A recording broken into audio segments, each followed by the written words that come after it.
Welcome to the Tech Egg. Don't get scrambled. Enjoy the video. You start by importing clean stems so you can rearrange elements freely.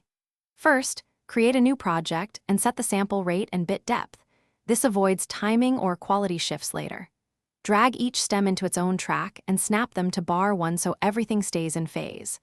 Once done, solo and listen to each stem briefly to verify sync and phase.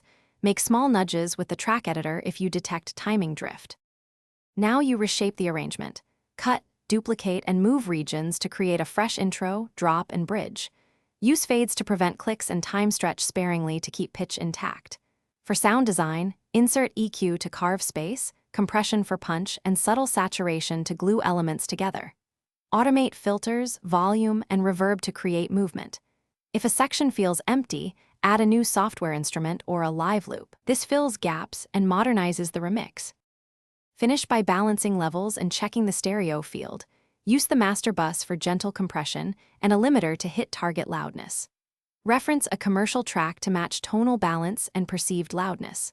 When satisfied, bounce stems for collaboration or export a final WAV and MP3 at your chosen bitrate. If you hear weird comb filtering or timing artifacts, double-check sample rates, realign problematic stems, and disable any accidental flex time edits. That usually fixes phase and timing issues quickly. Thanks for watching. Consider subscribing if I helped unscramble your problems.